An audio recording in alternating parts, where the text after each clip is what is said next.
जय गुरुदेव। और दोस्तों, मेरे चैनल सीधे साबर मंत्र में आपका एक बार फिर से हार्दिक स्वागत है।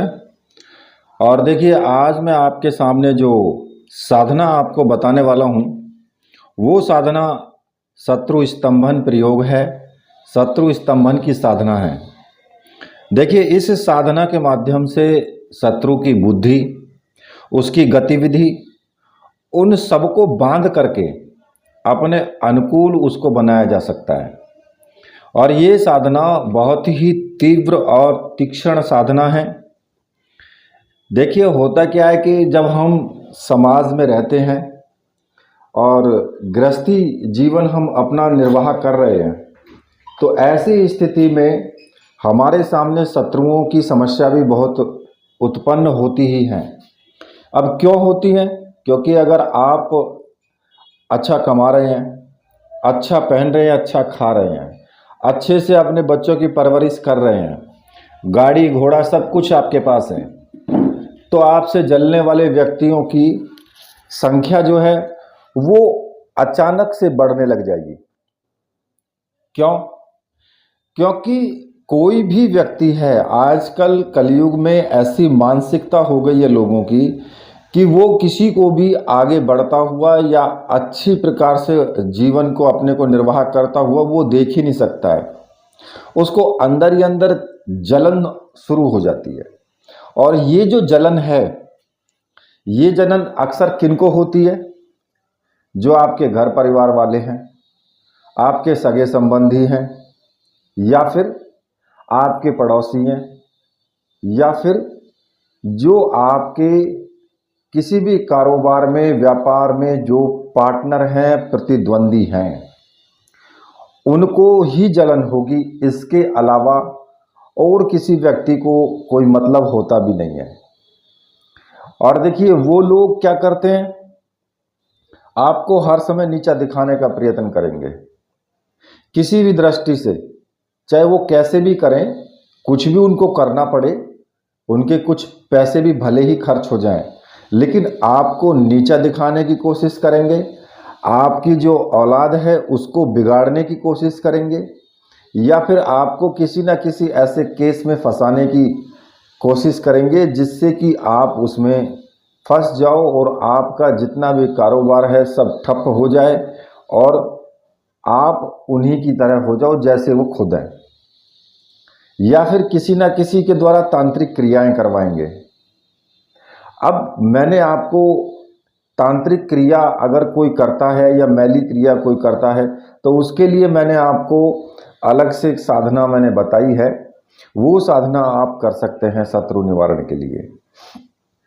दूसरा, कि अगर हम ऐसा करें कि कोई भी शत्रु है, चाहे वो आप उस शत्रु को जानते हैं या फिर नहीं जानते हैं, कैसा भी हो वो, आपको कई शत्रुओं की तो पता होती है और कई शत्रुओं की आपको नहीं पता होती है। तो ऐसी स्थिति में आपको ये जो मैं प्रयोग आपको बता रहा हूँ, ये प्रयोग आपको करना चाहिए। इससे क्या होगा कि आपके जो भी शत्रु हैं, चाहे आप उसको जानते हैं या फिर उनको नहीं जानते, उन सबकी बुद्धि का भी स्तंभन हो जाएगा, जो वो गतिविधि कर रहे हैं उसका भी स्तंभन हो जाएगा। बुद्धि का स्तंभन होने से वो आपके बारे में सोचना बंद कर देंगे। जैसे ही आप उनके सामने आओगे या फिर आपके बारे में वो सोचने की थोड़ा कोशिश करेंगे तो वो उनकी बुद्धि काम नहीं करेगी। अगर वो गतिविधि, कोई भी ऐसी गतिविधि करते हैं जिससे कि आपको नुकसान हो, तो वो भी उसकी स्तंभित हो जाएगी गतिविधि भी। तो ये जो साधना है, ये सर्वोत्तम साधना है उसके लिए। और देखिए, मैं आपको इसमें एक बात यहाँ पर और बता देना चाहता हूँ। कभी भी आपको इस साधना का प्रयोग आजमाने के लिए कि भाई आप सोचे कि ज़रा मैं आजमा के देखता हूँ, या फिर हंसी हंसी में जैसे लोग कर देते हैं कि भाई चलो प्रयोग करके देख लेते हैं, ऐसे इसका प्रयोग आपको बिल्कुल भी नहीं करना है। जब आपके सामने बिल्कुल ही ज़्यादा, अत्यंत ही ज़्यादा विषम परिस्थिति आ जाए, तब आप इस प्रयोग को करना। विषम परिस्थिति कैसी?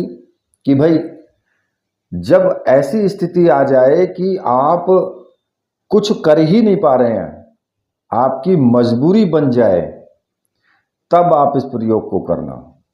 उससे पहले इस प्रयोग को आप नहीं करना।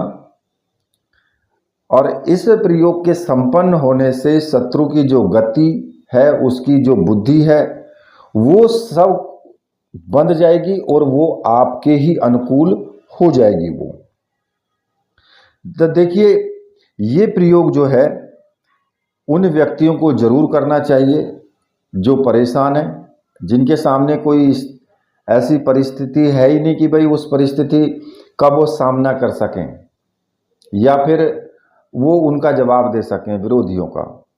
अपने शत्रुओं को बिल्कुल एकदम उनकी गति मति उनको स्तंभित करने का कि जड़ से स्तंभित हो जाएं बस। और प्रयोग इतना तीव्र है कि आप इस प्रयोग का अंदाज़ा भी नहीं लगा सकते हैं कि ये प्रयोग कितना तीव्र है। आज जो मंत्र आपको बताऊंगा ये उच्च कोटि का मंत्र है स्तंभित करने के लिए। ठीक है, तो देखिए इसमें आपको क्या करना होगा। इसमें आपको कुछ विशेष सामग्रियों की आवश्यकता होगी। और देखिए, मैं आपको एक बात और यहाँ पे बता दूं कि मुझे सामग्री भेजने का कोई लालच नहीं है। अगर होता तो मैं आपको मना नहीं करूँगा कि भाई आप इस प्रयोग को मत करना। प्रयोग को तभी करना जब ज़रूरत पड़े, तब करना इस प्रयोग को। तो देखिए, इसमें जो साधक इसको करना चाहते हैं इस प्रयोग को, उनको 2-3 सामग्रियों की आवश्यकता पड़ेगी इसमें। एक तो शत्रु स्तंभन यंत्र और नीली हकीक माला, ठीक है, और एक रक्षा माला। इन 3 सामग्रियों की आवश्यकता होगी और तीनों सामग्रियां मंत्र सिद्ध प्राण प्रतिष्ठा युक्त होनी चाहिए। और देखिए, अगर आपको ऐसी सामग्री की आवश्यकता है तो मैंने व्हाट्सएप नंबर दिया हुआ है वीडियो में, वहां से आप मुझे व्हाट्सएप करके और वो सामग्री आप प्राप्त कर सकते हैं। सामग्री आपको 100% मिलेगी। इसमें बिल्कुल भी आपको टेंशन लेने की आवश्यकता है ही नहीं, बिल्कुल भी। अब बात आती है कि जब आपको सामग्री आपको मिल जाएगी तो साधना को कैसे करना है। इस साधना को किसी भी अमावस्या को आप करेंगे। आप इस साधना को किसी भी अमावस्या को करेंगे। 1 दिन की साधना है। जो साधक तीव्रता के साथ में मंत्र जाप कर सकते हैं वो एक ही दिन में इस साधना को अपना कर लेंगे। अगर आप 1 दिन में नहीं कर पाते हैं तो फिर आप इस साधना को लगातार 11 दिन करें। ठीक है, अब मैं आपको आगे बताता हूं कि करना कैसे कैसे है। साधना को अमावस्या को आपको शुरू करना है और रात्रि में ही ये प्रयोग करना है आपको। रात्रि में 8 या 9 बजे के बाद शुरू कर देंगे, या तो 8 बजे के बाद शुरू कर दो या फिर 9 बजे के बाद शुरू कर दो। इसमें आपको क्या करना होगा, शुद्ध और स्वच्छ पीले वस्त्र आपको इसमें धारण करने हैं, चाहे धोती हो या कुर्ता पजामा हो, कुछ भी हो, लेकिन पीले वस्त्र होने चाहिए। पीले रंग का ही आपका आसन होगा। और इस साधना को जो गुरु चादर है, गुरु पीतांबर जिसको बोलते हैं, उसको गुरु चादर भी बोलते हैं, गुरु चादर को ओढ़ करके ही इस साधना को करना है आपको। ठीक है, जरूर ओढ़नी है इसमें। अब इस साधना को अपने ही पूजा घर में भी कर सकते हो और किसी एकांत रूम में जो आपके घर में ही हो वहां पर इस साधना को कर सकते हो। इसमें आपको लकड़ी का एक जो चौकी होती है वो आपको ले लेनी है और उस पर आपको सफेद रंग का वस्त्र आपको उस पर बिछाना है। ठीक है, अब इसके अलावा और क्या क्या क्या चाहिए। एक तो हल्दी होनी चाहिए आपके पास में, एक लाल चंदन होना चाहिए और कुमकुम, लाल रंग के पुष्प या पीले रंग के पुष्प, कैसे भी हों पुष्प, तो थोड़े से चावल ले लें। अब जो आपने जो सफ़ेद रंग का जो कपड़ा आपने चौकी पर बिछाया है, उस कपड़े पर आपको हल्दी और चंदन जो है लाल रंग का, उसको पानी में घोल करके एक अष्टदल आपको बनाना है। ठीक है, अष्टदल बना करके उसके प्रत्येक दल में आपको 8 अक्षर आपको लिखने हैं। ओम ओम, ग्लौम ग्लौम, चम टम चम टम, ये 8 अक्षर आपको लिखने हैं। ठीक है, और ये आप उंगली से ही आपको बना लेना है, मतलब घोल में उंगली डाल करके और उंगली से आप उस यंत्र का निर्माण कर लें उस कपड़े के ऊपर ही। ठीक है, अब यंत्र जो आपको बनाना है वो मैं उसका फोटो आपको वीडियो में ही दे रहा हूं, तो आप जैसे मैंने फोटो दिया है उसी प्रकार से यंत्र का आप निर्माण कर लेंगे। ठीक है, जब यंत्र का निर्माण कर लेंगे तो उसके ऊपर आपको जो शत्रु स्तंभन यंत्र है उस यंत्र को स्थापित कर देना है। ठीक है, उस यंत्र को उसके ऊपर स्थापित कर देना है और उसमें जो अष्टदल आपने जो बनाया है ना, ये अष्टदल जो आपने बनाया है उसमें बीच में उस शत्रु का आपको नाम लिखना है जिस शत्रु को आप स्तंभित करना चाहते हैं। ठीक है, उसका नाम उसमें लिख देंगे आप इतना कार्य करने के बाद आपको क्या करना होगा, एक तेल का दीपक जरूर लगाएंगे साधना में और 7 लोहे की कील, 7 लोहे की कील साधना में आप रखेंगे। ठीक है, कील नई होनी चाहिए, ऐसा नहीं कि घर में से उखाड़ करके पुरानी कील रख ली, नई कील होनी चाहिए। अब इसमें आपको आगे क्या करना होगा कि सामने ही अपने गुरु का चित्र, ठीक है, और भगवान शिव का चित्र और साथ में ही देवी का चित्र, दुर्गा का हो, माता काली का हो, कोई भी चित्र हो आप उसको रख सकते हैं। और साधना करते टाइम आपका जो मुख है वो पश्चिम की तरफ होना चाहिए, आपका मुंह पश्चिम दिशा की तरफ होना चाहिए। पश्चिम दिशा की तरफ मुख करके ही आपको साधना करनी है ये। ठीक है, अब सबसे पहले आपको अपने गुरु का पूजन करना है। ठीक है, अगर गुरुदेव आपके डॉक्टर नारायण दत्त श्रीमाली जी हैं तो फिर आप उन्हीं का फोटो रखें। शिव को अपने गुरु माना है तो उन्हीं का फोटो रखें। अगर कोई दूसरे आपके गुरु हैं और उन्होंने आपको गुरु मंत्र दिया है तो फिर आप उन्हीं का ही फोटो रखें। ठीक है, गुरु का पूजन करेंगे, कुमकुम से टीका लगाएंगे, धूप दीप दिखाएंगे, पुष्प चढ़ाएंगे, चावल चढ़ाएंगे और हाथ जोड़ करके गुरुदेव से प्रार्थना करेंगे कि गुरुदेव मैं ये साधना करने जा रहा हूँ, इस साधना में मुझे पूर्ण सफलता मिले, आप मुझे आशीर्वाद दीजिए और आज्ञा प्रदान कीजिए। और अपने गुरु मंत्र का आपको 1 माला का जाप जरूर करना है, चाहे जो भी आपका गुरु मंत्र है उसी का आप जाप करें।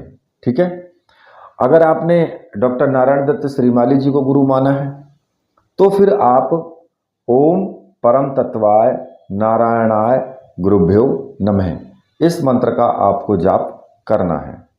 और ये आप स्फटिक की माला या फिर रुद्राक्ष की माला से कर सकते हैं। अगर भगवान शिव को आपने गुरु माना है तो फिर आप ओम नमः शिवाय इस मंत्र का आपको जाप करना है और ये रुद्राक्ष की माला से आपको जाप करना है। अब ये आपकी इच्छा है कि आप कितनी माला का जाप करना चाहते हो। गुरुदेव की जितनी भी माला का जाप करें आप कर सकते हैं, वो आपके ऊपर डिपेंड करता है, लेकिन 1 माला से कम नहीं करना चाहिए। ठीक है, अब इसके बाद आपको माता जो जगदम्बा है उनका आपको पूजन करना है और अगर माता काली का तस्वीर रखिए तो आप उनका भी पूजन कर सकते हैं। जैसे गुरुदेव का पूजन किया है वैसे ही उनका भी पूजन करें। ठीक है, यंत्र का भी आपको पूजन करना है, पुष्प से, चंदन से, कुमकुम से और चावल चढ़ाएं। यंत्र का जो पूजन है वो आप करेंगे और रक्षा माला को अपने गले में धारण कर लेंगे। जब तक मंत्र जाप चलता रहेगा तब तक रक्षा माला आपके गले में रहेगी। अब इसके बाद आपको क्या करना होगा कि एक रक्षा विधान करना है। जो कि आपको उल्टे हाथ में चावल लेकर के और सीधे हाथ से सभी दिशाओं में चावल फेंकते हुए रक्षा विधान करेंगे। ओम असर्पंतु ये भूता है भूमि संसिता, ये भूता है विघ्न कर्तास्ते नश्यंतु शिवाज्ञा, अप्रमाणांतु भूतानि पिशाच सर्वतो देशम, सर्वेषां विरोधेन पूजा कर्म शवारंभे। इस मंत्र का जाप करते हुए सभी दिशाओं में चावल आपको फेंक देने हैं। जहां तक आपके चावल चले जाएंगे वहां तक कोई भी नेगेटिव ऊर्जा आपकी साधना में प्रवेश नहीं कर सकती है। भूत प्रेत सर्प बिच्छू कोई भी साधना के अंदर प्रवेश नहीं करेगा। ठीक है, ये चैतन्य मंत्र है जिसकी सहायता से आप अपनी रक्षा विधान एक कर सकते हैं और प्रत्येक साधना में इस रक्षा विधान को कर सकते हैं। कोई प्रॉब्लम नहीं है, चाहे किसी साधना में बताया गया हो चाहे किसी साधना में नहीं बताया गया हो, तब भी आप इस रक्षा विधान को कर सकते हो। अब जब आप रक्षा विधान कर चुके होंगे फिर आपको उसके बाद में जो नीली हकीक की माला है उस माला से आपको मंत्र जाप शुरू कर देना है। ठीक है, अब जो आपको मंत्र जपना है वो मंत्र मैं आपको बता देता हूं। मंत्र इस प्रकार से है, ओम ह्लाम ह्लीम ह्लूम कामाक्षी माया रूपिणी सर्व मनोहारिणी स्तंभ स्तंभ रोध्य रोध्य मोह मोह क्लाम क्लीम क्लूम कामाक्षी कानेश्वरी हुम हुम हुम। ये मंत्र है। इस मंत्र की आपको 51 माला जाप करना है और एक बार में बैठने के बाद आप 51 माला का जाप पूरा कर लें। अगर कोई व्यक्ति 51 माला का जाप पूरा कर लेता है तो उसकी एक दिन की साधना ये संपूर्ण हो जाती है। अब अगर आपके पास में इतनी सामर्थ्य नहीं है कि आप 51 माला का जाप कर सकें, अगर नहीं कर पाते हैं 51 माला का जाप, तो आप 11 माला प्रतिदिन के हिसाब से कर सकते हैं। 11 माला प्रतिदिन 11 दिन की साधना ये आप कर लें। ठीक है, सेम उसी तरीके से आपको रोज जैसे मैंने बताया है उसी तरीके से साधना आपको करनी है। केवल यंत्र आपको नहीं बनाना है रोज। यंत्र आपका जो एक बार स्थापित हो गया तो हो गया, उसको नहीं छेड़ना है। ठीक है, बाकी पूजन आप पूरा कर सकते हैं। जैसे मैंने बताया गुरु पूजन, दिग्बंधन, रक्षा विधान, माता की पूजा, यंत्र की पूजा, वो सब कर सकते हैं। ठीक है, और ये साधना 11 दिन पूरी कर लें। अगर आप नहीं कर सकते हैं एक दिन में, ठीक है, अगर आपने एक दिन में संपूर्ण कर ली तो फिर तो कोई बात ही नहीं है। अगर नहीं कर पाए तो फिर 11 दिन की साधना संपूर्ण कर लें। अब मैं ये नहीं कहूँगा कि भाई आप 11 दिन की ही करें, ऐसा भी कर सकते हैं कि 5 माला अगर आप करते हैं तो 21 दिन भी आप साधना को जारी रख सकते हैं। लेकिन जब तक आप साधना करेंगे तब तक आपको सारे जितने भी नियम हैं, यम नियम सिद्धांत, जो भी आपके ब्रह्मचर्य व्रत के नियम हैं, वो सारे आपको फॉलो करने ही करने होंगे। बीच में कोई भी आपका व्रत ये टूटना नहीं चाहिए। ठीक है, अब अगर आपने साधना संपूर्ण कर ली तो अब इस प्रयोग को आपको कैसे फिर आगे करना है वो मैं आपको बाद में बताऊंगा। लेकिन उससे पहले थोड़ा सा मैं आपको ये बता देता हूँ और कि अगर आपको साधना आपने एक दिन की तो आपके साधना में कोई ना कोई आपको अनुभव जरूर होगा। ठीक है, अगर कैसा भी अनुभव होता है तो उसमें डरने की आवश्यकता बिल्कुल भी नहीं है। बिल्कुल भी आपको डरने की आवश्यकता नहीं है। आप शांत चित्त होकर के मंत्र जाप करते रहें। ठीक है, अब अगर आपने 11 दिन या 21 दिन की आपने साधना की है तो फिर आपको प्रतिदिन या रात्रि में कोई ना कोई अनुभव हो सकते हैं। अगर अनुभव होते हैं तो फिर आप डरे नहीं, बिल्कुल भी डरने की बिल्कुल आवश्यकता है ही नहीं। साधना को जारी रखें, जो भी अनुभव आते हैं उनको आने दें। ठीक है, केवल गुरु मंत्र का जाप जरूर करें खाली टाइम में। अगर अनुभव आते हैं तो उस वक्त गुरु मंत्र का जाप आप कर सकते हो। दूसरा जो नियम हैं 21 दिन तक वो सारे नियम फॉलो करने हैं, मन से और तन से, दोनों तरीके से ब्रह्मचर्य व्रत का पालन करना है। मन भी गंदा नहीं होना चाहिए। और दूसरे जो नियम है, किसी का बुरा आपको बिल्कुल नहीं करना है। मतलब कि आपके किसी कार्य करने से किसी व्यक्ति का, किसी पक्षी का, किसी पशु का दिल ना दुखे, बस आपको ये ध्यान रखना है।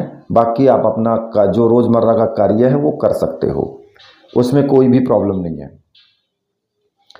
अच्छा, आपने जब इतना कार्य तो कर लिया, ठीक है, साधना के नियम भी फॉलो कर लिए और सब चीज़ें कर ली, लेकिन एक नियम और भी फॉलो करना है, किसी को साधना के बारे में आपको नहीं बताना है। ढंढोरा नहीं पीटना है कि मैं ये कर रहा हूँ, ठीक है। शांतचित्त होकर के गुप्त रूप से साधनाएं की जाती हैं, तो उसी तरीके से करना है। जब प्रयोग आपका समाप्त हो जाए तो फिर आपको क्या करना है कि जो पीले रंग के धागे से, कोई भी धागा ले लें पीले रंग का, और उससे लोहे की जो कीलें हैं उनको आप बांध लें, ठीक है। और जो यंत्र है, माला है और रक्षा माला है, उन सबको जो कपड़ा बंधा हुआ है आपके चौकी पर, जो बिछा हुआ सफ़ेद रंग का कपड़ा है, उसी कपड़े में, उसी बिछे हुए कपड़े में ही आप उनको लपेट करके उसको जो है गांठ बांध लें, ठीक है। उसको उसमें बांध लें, उसी कपड़े में संपूर्ण सामग्री को। और फिर किसी भी निर्जन स्थान में जा कर के, जहाँ कोई आता जाता ना हो, वहाँ पर 1 फीट गहरा गड्ढा खोदें और उसमें संपूर्ण सामग्री को आप उस गड्ढे में दबा देंगे। उसको गड्ढे में ही आपको गाड़ देना है। अच्छा, अगर आप 1 दिन की साधना करते हैं तो आप या तो उसी वक्त उस सामग्री को गाड़ सकते हैं जा करके, या फिर उससे अगले दिन सुबह के टाइम भी आप उसको सामग्री को ले जा करके और वहाँ पर गाड़ दें। 1 फीट गहरा गड्ढा खोद के उसमें दबा देंगे, ठीक है। इस बात का आपको ध्यान रखना है इसमें, जो जरूरी मैं आपको बता रहा हूँ। एक तो मजाक मजाक में इस साधना का प्रयोग आपको बिल्कुल भी नहीं करना है, और मन में, किसी व्यक्ति के मन में दुर्भावना रख करके आपको इस मंत्र की साधना नहीं करनी है। इस मंत्र की साधना तभी करनी है जब आप मजबूर हो जाएं, लाचार हो जाएं उस दुश्मन से जो आपको परेशान कर रहा है। जब आपको कोई दूसरा मार्ग ही ना मिले, तब आपको ये साधना या ये प्रयोग करना है। अन्यथा इस प्रयोग को करने से बचना चाहिए, ठीक है। क्योंकि जो दुश्मन है ना, उसकी बहुत बुरी हालत कर देगा ये प्रयोग। उसको ऐसी स्थिति में पहुंचा देगा कि आप वापस आप भी नहीं ला सकते हो फिर उस स्थिति से, कि आप सोचो कि मैं इस गड्ढे में से सामग्री को निकाल दूं और फिर ये जो शत्रु है ये ठीक हो जाए, तो नहीं हो पाएगा। इसलिए इस प्रयोग को मजाक में मत करना बिल्कुल भी, वरना शत्रु आपका इतना तंग हो जाएगा, इतना परेशान हो जाएगा, हो सकता है कि वो कुछ भी हो सकता है, मतलब उसके साथ में। कहने का ये है, कहीं ऐसा ना हो कि आप गलती से प्रयोग कर दें और बाद में आपको पछतावा हो और आप फिर प्रभु की दी हुई सजा के हकदार बने। तो इसलिए इस प्रयोग को करने से पहले 100 बार सोचें, जिससे कि किसी को नुकसान ना हो, ठीक है। इसी के साथ मैं वीडियो को यहीं पर समाप्त करता हूँ। मेरे साथ बोलिए बोलिए वीर बजरंगबली हनुमान जी महाराज की जय। बोलिए मेरे परमहंस गुरुदेव की जय।